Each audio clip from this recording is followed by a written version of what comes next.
We're back. Let's continue our discussion on strategies for reaching global markets. We just said that licensing, can be a strategy used by companies. Another strategy that we can talk about is going to be exporting. And there are what we call export assistance centers and export trading companies. With the export assistance centers, this helps small and medium-sized businesses with direct exporting by providing them with export assistance and trade finance support. With the export trading companies, these are companies helping companies with indirect exporting by negotiating and establishing trade relationship. So learning how to export or use these resources is a strategy for reaching global markets. Franchising is when you have a contractual agreement whereby someone with a good idea for a business sells others the right to use the name and sell a product or service in a given territory in a specified manner.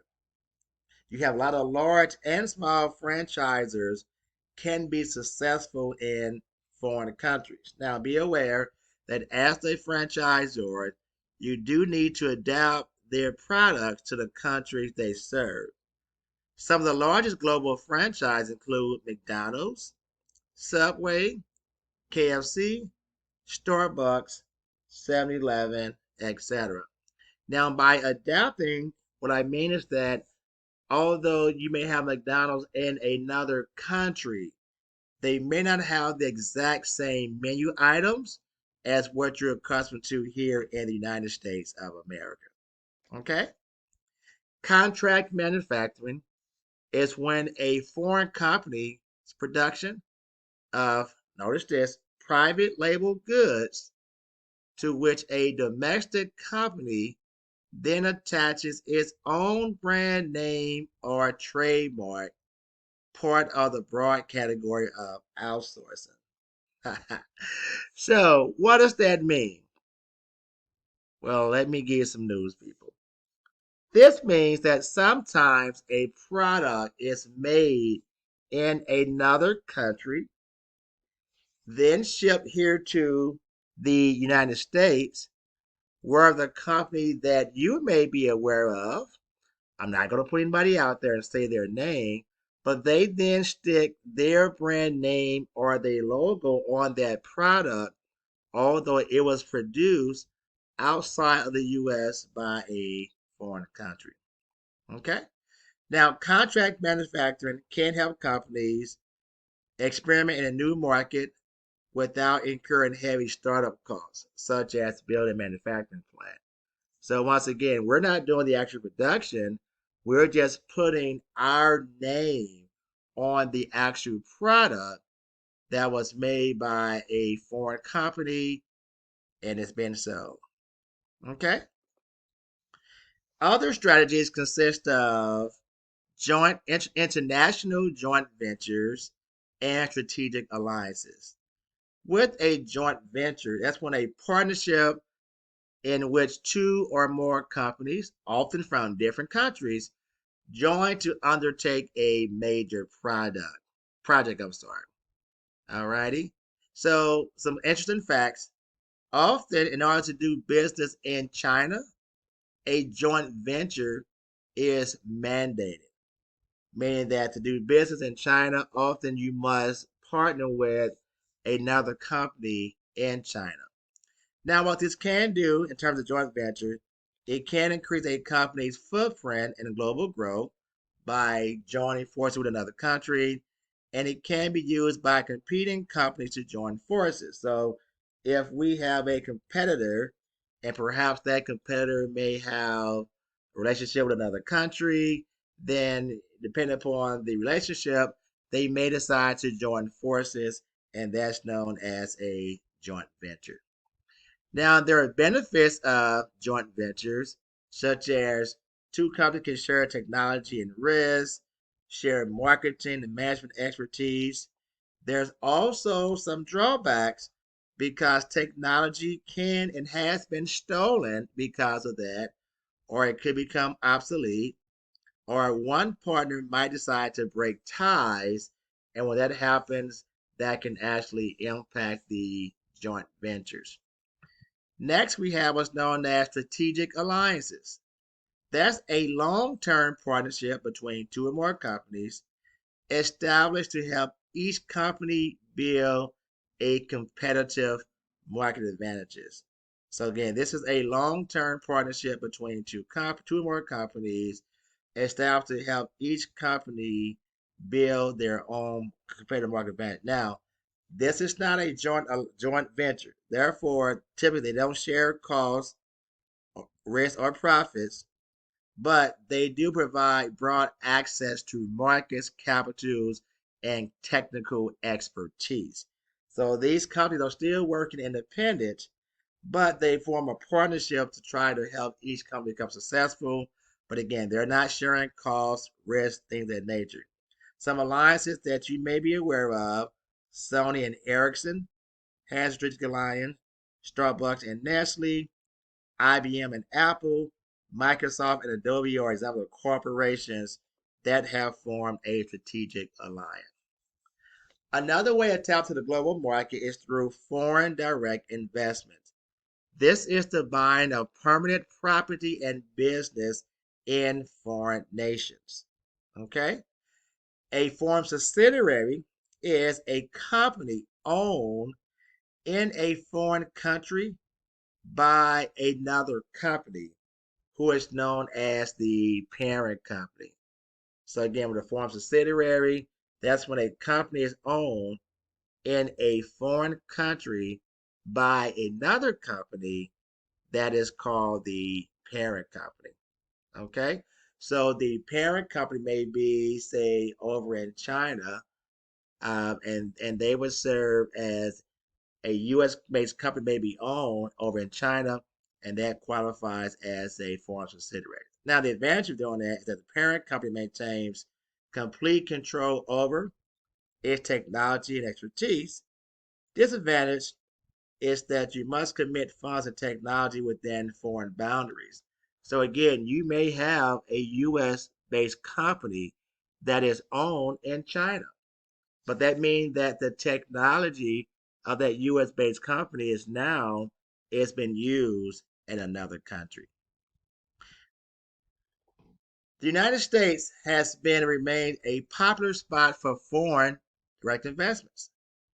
Global manufacturers like Volkswagen, Toyota, and Honda have spent millions of dollars building facilities in the United States. These names are so familiar that some probably did not even know that these are considered to be global companies who are not headquartered in the United States, but they do have factories here. Question for you: would you consider a Volkswagen made at the company's plant in Chattanooga, Tennessee, to be an American car or a German car? What are your thoughts about that? Email me. Let me know what you feel about that. Now, let's continue on that. Buying American. This is showing the companies, and again, some is considered to be foreign companies. This is showing the states in which they're manufacturing, and this is showing what percent of those cars are from American parts. For example, did you know the Toyota Camry, 75% of the Toyota Camry is built from American parts, although Toyota is not considered to be an American based company. But also Ford, the Ford Fusion, Ford, which is an American company, look at this: 30% of their parts are US based. The other 70% of the Ford Fusion parts come from foreign companies. Interesting. Next up, we have what's known as a multinational corporation. This is an organization that manufactures and market products in many different countries, not just one, and has multinational stock ownership and multinational management. So if you are a multinational company, it means that you have a physical presence in different nations, not just one. So that means you're over in Asia, you're in Europe, you're in Africa, United States. That means you are now a multinational corporation. Speaking of that, here are the top ranking of the largest multinational corporation in the world. Look who's up top. Yep, Walmart is the world's largest multinational corporation. They're selling TVs all over the world. Other US based companies would be Exxon and Berkshire Hathaway. As you see here, Toyota again is not considered a US based company. It is based out of Japan. All right. Ready to travel. Just some fun facts. In Turkey, it's rude to cross your arms while facing someone. In many Middle Eastern countries, you should not eat or shake hands with the left hand because it is considered unclean. Now, because I'm left-handed, I'm a little offended, but I'll keep going. In India, you should never pat anyone's head. It's where one's soul is kept. In Brazil, your meeting may not start on time because punctuality is not important to their culture. Now, that's in Brazil. Don't try it in the United States of America. You might get fired for that. Okay? Exchange rate is the value of one nation's currency relative to that of other countries. So, of course, in the United States, our currency is the dollar. So, if the dollar has a high value, it means the dollar is trading for more than foreign currencies, which allows us to buy foreign products at a cheaper rate. If the value is trading what we call a low value, then the dollar has less value than foreign currency, which makes foreign goods become more expensive. A floating exchange rate is currencies float in a value depending on the supply and demand for them in the global market. So yes, exchange rates do fluctuate. They do not stay the same all the time. Sometimes the US dollar has a higher value than other currencies. Sometimes it does not. Okay? So when the dollar is up, you will notice that foreign goods and travel are a bargain for U.S. consumers, meaning that you can buy foreign goods at a cheaper price. But when the dollar trades for less, then the foreign currency is going to have a higher value, and you're going to see foreign tourists coming to the United States to enjoy things such as cheaper vacations and shopping trips because again, their currency now has a higher value than the US dollar. Okay? A few more factors. Economic and financial forces is next. Devaluation. What is that? That is the lowering the value of a nation's currency deliberately, yes, I said deliberately, relative to other countries. This is sometimes done to boost export.